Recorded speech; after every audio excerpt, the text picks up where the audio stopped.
ยังชื่อปลามาลาบเลยโอ้นี่ทุกคนเฮือนชานบ้านซองก็คือประมาณนี้ทุกคนในเขตนี้ก็เฮือนเพิ่นยังเห็ดยังไปแล้วโมเมนต์เพิ่นบ่ได้เห็ดนะทุกคนอย่าดราม่าเพิ่นนะเพิ่นก็เห็ดอยู่แต่ว่าขาดจังกะสีแล้วก็แนวแอมมีหลายอย่างอยู่อันนี้เพิ่นก็จะอยู่นี่ก่อนทุกคนเพราะว่ามันยังบ่แล้วเงินก็หายากเนาะอายเนาะนี่เพื่อนครัวอันนี้ก็ชวนเมียเพิ่นก็ครัวข้าวครัวเลยครัวกับพักป่าเพิ่นลาบป่าเพิ่นมีป่า นี่ทุกคนก็คือบรรยากาศยามแรงๆทุกคนหมู่บ้านนี้ก็งัวกระเจ้าไม่ได้ผูกกระเจ้าจะปล่อยไปเลยเพราะว่าช่วงนี้ก็ยังบริเฮ็ดกาทุกคนเลยกระเจ้ายังบริผูกหลังจากที่กระเจ้าเฮ็ดกาแล้วกระเจ้าก็ผูกนะแต่ว่าช่วงนี้กระเจ้ายังบริผูกกระเจ้าปล่อยไปเลยมันกินอิ่มแล้วมันก็นอนแบบธรรมชาติเลยนี่บรรยากาศบ้านๆเลยทุกคนเลยบรรยากาศคักขนาดทุกคนเลยงัว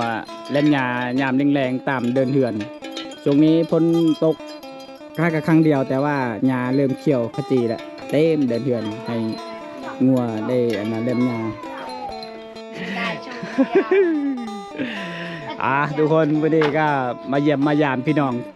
คิดนี่ทุกคนเลยมาสมบรรยากาศยามแรงๆเพิ่นเจ็บเพิ่นมาจะให้เพิ่นบอกเตือจะไถ่นะไถ่ไถ่อันนี้ก็เจ้าจะเก็บไว้ดังสวงคนตกทุกคนเลยเก็บไว้นี่จะเก็บไว้ใต้ทุนเฮือนหรือว่าใต้ตารางเฮือนบรรยากาศเป็นตะมวนนี่นะเป็นอันนี้อยู่ส้นเผาบรูเลยทุกคนนะบ่ใส่มาเป็นนั่นเลยมอมเยื่อนตามไทยอ๋อน้องเพิ่นว่าฮือให้แล้วเลยเด้อยังแต่เชียร์หญ้าอันผู้ใดใจดีก็มาช่วยเพิ่นแน่นี่ผู้ใดผู้สาวลูกติดหรือว่าสาวฮอบซองเด้อทุกคนเด้อเก็บเพื่อนเอาไว้ดังช่วงหน้าพ่นอันนี้หลังจากที่กระเจ้าฮือแล้วก็กระเจ้าจะเก็บเมื่อเฮือนเอาไว้เฮ็ดพื้นดังเก็บไว้ชอยอนี่ยาวเอ้ยแต่มันอัดนะยาวตะชอยอก็ยาวตะชอยอตะชอยออ้าวอย่าเดินไปป่าปงบ้างเหมือนเดียวอัดเข็มแต่มันละอัดละเดียวบรรยากาศบ้านๆทุกคนมาให้ทุกคนได้ชมนำยังเห็ดยังกินนะต้มน้ำไม้อะบังต้มมาบังมาจูบ้าจูดองจูวิลปะไทยนึงตะเบินปะก็คือบ่ได้ไปเป็นภาษาบรูแต่ว่าอันนี้บรูก็เรียกว่าภาษาลาวเทิงนั่นแหละทุกคนเลยจากบ่แม่นชนเผ่ามังกรนะชนเผ่าบรูนะจัดเพื่อนตัวบดแล้วตีงัวลายเห็ดดิอ้วนมีแต่ตัวอ้วนได้ทุกคนเลยนี่หมู่บ้านนี้ยังเป็นแบบโบราณอยู่ได้ทุกคนเลยนี่โทรโขงติดนำอันที่เป็นทุ่งก็คือหน่อไม้ทุกคนเลยก็คือกระเจ้าเห็ดช่วงนั้นแหละแต่ว่าเขากินมาเบิดน่าจะกินปีหน้าอีกไม่ทุ่งเอาไว้กินหน้าแรงแต่ว่าช่วงนี้หน่อไม้ก็เริ่มออกแล้วก็จะไม่ได้กินแล้วอะบังออกปะกระเจือกเอาพ่อถูกโดนเจือกลงบันคือบ่หาคนมาช่วยเชียร์หญ้าคนอื่นเขามีหมดแล้วใดมีไฟมักโอ้ยหมู่เดียวกันเขามีครอบครัวหมดแล้วเจ้านี่โอ้ยเนาะมายามใดโสดคือเก่าอยู่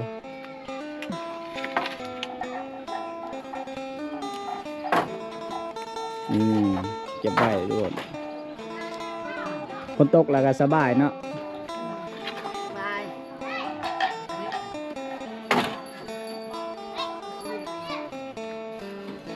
เห็ดไห่กวางว่าปีนี้นะหลายอยู่ปะปลูกหลายๆด้วยมักแตงนะที่มาคอกินน้ำยังไม่ได้ปลูกอยู่ปลูกแล้วแต่มันตายหมดแล้วโอ้มันแดดเนาะโอ้นี่แต่ไม่ได้เห็ดลายแล้วว่าเห็ดพออันนั้นแล้วเห็ดที่ละว่าเห็ดชวนนี่สิแต่มันได้ ใส่มันต้นแน่ได้จากร้านขายมันต้นปีนี้นะ มือหักแสนนี่แหละ 600,000 หักแสนนี่แหละ 600,000นี่แหละคิดได้ว่าปลูกหลายปลูกหลายๆรถปีนี้นี่แหละทุกคนวิธีชีวิตต่ำชนบทเฮาก็ใช้ชีวิตแบบเรียบง่ายทุกคนเลยมาจะให้แต่ชวนก็จะเอาฟืนเอาไฟมาไว้ดังคิดนี้สังเกตยังไงว่าเฮือนแต่หลังคาก็จะบ่ได้เฮ็ดหัวหรือว่าบ่ได้เฮ็ดรั่วแอมนะทุกคนจะแบบนี้เลยงัวนี่ก็มาแต่โคกมาแต่ดงแต่ป่าเพิ่นแหละมันกินหญ้าแล้วมันก็กลับมาบ้านจังซี่เลยทุกคนก็เจ้าบ่ได้ผูกนะยังบ่ได้ผูกอยู่แต่ว่าก็เจ้าว่านกาแล้วก็เจ้าก็ผูกคือกันนะแต่ว่าอันนี้ยังบ่ทันได้ว่านกาก็เลยบ่ได้ผูกทุกคนมาอัปเดตบรรยากาศตามชนบทลาวบ้านนี้ก็ห่างจากเมืองพลานกับประมาณ18กิโลทุกคนก็คือว่าเส้นทางกับบ่ได้สบายเลยทุกคนนะก็ยามพ้นอันนี้บุขี้ตมมาเลย แต่ว่าช่วงนี้ฝนยังไม่ได้ตกอยู่แต่ตกคือเดียวทุกคนเขตนี้ก็ยังอุดมสมบูรณ์อยู่นะ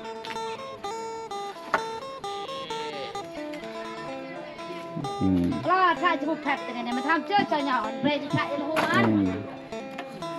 สญอก็คืออุยุอัญญะ ภาษาบรูก็คือสญอได้ยังกินข้าวมื้อนี้กินข้าวแรงได้ยังมากินอาบังบ่กินอาบังเนาะนั่งพูดแล้วไปละ แล้วก็อันนี้ก็คือน้องบัวบัวละพาสาวบัวละพาเป็นสาวไม่ห่างเด้อทุกคนเด้อถ้าบ่ได้อยากอันน่ะมักน้องก็มาหาได้เพิ่นว่าบ่มีคนเชียร์หญ้ามาโลดน้องบ่มาเชียร์หญ้าซอยแล้วเชียร์หญ้าแล้วก็เมื่อเด้อ ค่าดองเขตนี่บ่แพงทุกคนประมาณ 30,000-40,000 บาทก็จะแต่งกันแบบประมาณนี้บางคนก็จะก็มาขอแล้วก็ไปหาน้ำกันแล้วก็ได้แล้วก็มาแต่งกันมีใจดีนะเขตนี้ก็เพราะว่าบ่ใส่เคยมางานดองเทื่อนึงแหละที่เขามาแต่งกันง่ายๆเลย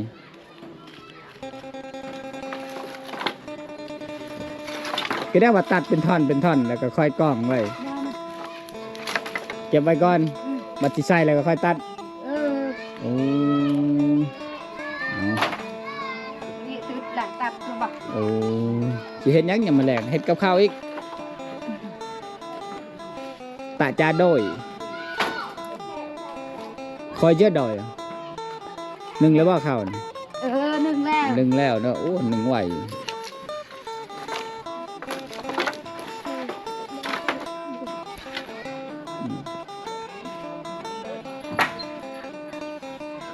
อันนี้หาบพื้นตักน้ำเฮ็ดแนวอยู่แนวกินนึ่งข้าวก็เป็นหน้าที่ลูกสาวนะถ้าผู้ใดเอาพัวแล้วก็คือไปเฮ็ดหน้าที่เรือนพัวอีกถ้าผู้ใดยังบ่ได้อยู่อันนั้นยังบ่มีครอบครัวแต่ว่ายังบ่ได้สร้างครอบครัวก็คือทำหน้าที่ต่อก็คือเฮ็ดกับข้าวนึ่งข้าวเป่าไฟตักน้ำหาพื้นหาอยู่หากินก็คือหน้าที่ลูกสาวเบิดนะถ้าเป็นลูกชายกับส่วนหลายก็จะบ่ค่อยนึ่งข้าวหรือว่าบ่ค่อยเฮ็ดหน้าที่แบบนี้เนาะอันนี้จะเป็นหน้าที่เฉพาะผู้หญิงนะเท่าที่บ่าวใสเคยสังเกตแต่ละหมู่บ้านเห็นนี่นะนี่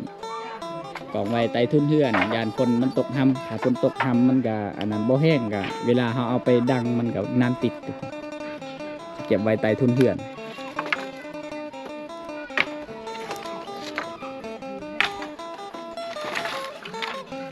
ก็ได้แก่มารถบ่ใส่รถบ่ก็ได้ว่าจะแบกเอาแต่ละมือยันว่าแบกมือละ10 เล่ม10 ท่อน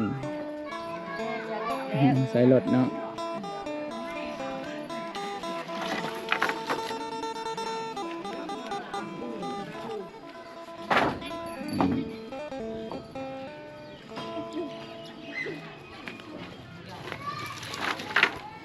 เพื่อนเพิ่นนี่ก็ยังแต่เพิ่นนี่แหละน้องเพิ่นก็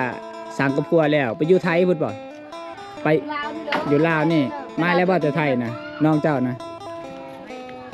น้องเพิ่นได้ผัวแล้ว แต่ว่าเอื้อยยังบ่ได้เอื้อยก็ได้แล้วแต่ว่าเลิกกันแล้วทุกคนเนี่ยบ่ฮู้ว่าไปอยู่เฮือนผัวจักปี ไปอยู่เฮือนผัวจักปี ประมาณ5 ปี 6 ปี โอ้หลายปีเนาะ5-6 ปีส่วนน้องก็สร้างครอบครัวเอาบ้านใดน้องจ้ะบ้านนาทูนาทอนบ่เนาะ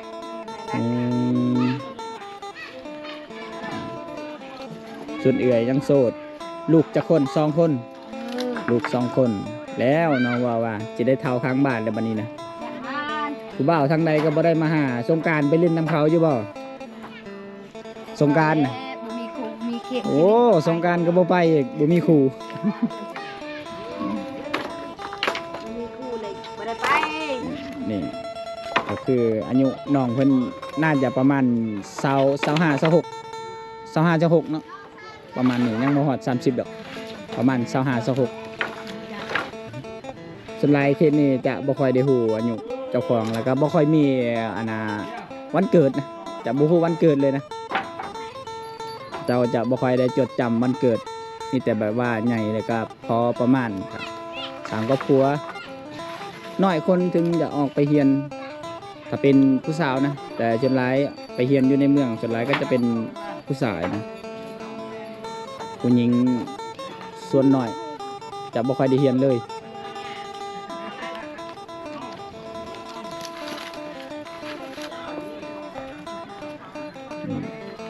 มาแต่ไฮแต่นาพายกระบุงพายกระตาโอ้ผูกคือกันเนาะง่วนนึกว่าสิปล่อยจังซี่เลย ไหลไปผูกเลยอันนี้ก็จะออกมาแต่ไฮแต่สวนนะทุกคนจะใส่รถอีเต็กในการออกไร่ออกสวนเพราะว่าเส้นทางค่อนข้างลำบากถ้าใส่รถจักรก็ได้อยู่แต่ว่าคือสิแหละเวลาดีก็การใช้รถไถนี่ก็ลากพื้นลากยังเวลามาแต่ไฮแต่สวนจะเก็บพื้นเอาไปดังนะบางคนก็เอาน้ำมันยังไปอันนั้นก็จะตักน้ำจากธรรมชาติทุกคนแล้วก็ใส่รถไถมากินนี่สดบ่สบายดีไอ้บ่ได้ยังนี่ รถใหม่มาแต่น้ำคือคนเอาให้ โอ้เอาไปให้แม่เฒ่าแกล้ง เนี่ยเรียกคนเลยอันนี้เฮาสิมาเลาะชมบรรยากาศให้ทุกคนได้ชมนำนะเพราะว่ามาเขตนี้อุ้ยบรรยากาศดีนะเย็นตอนนี้เริ่มจะเย็นละจะบ่ฮ้อนแล้วทุกคนเลยตะเวนตกดินแล้วเย็นนะ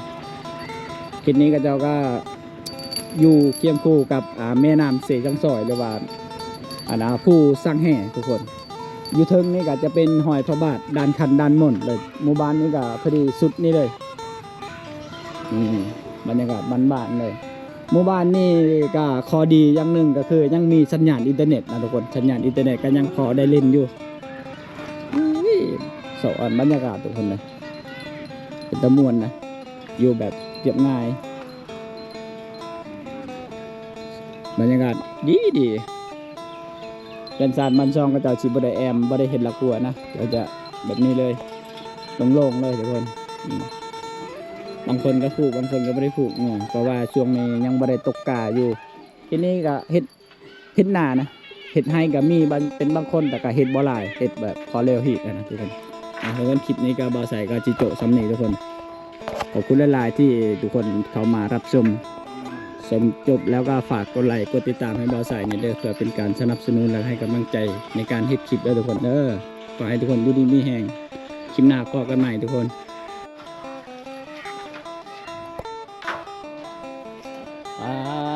ง่วงมีแต่อ้วนๆฟรีๆเลย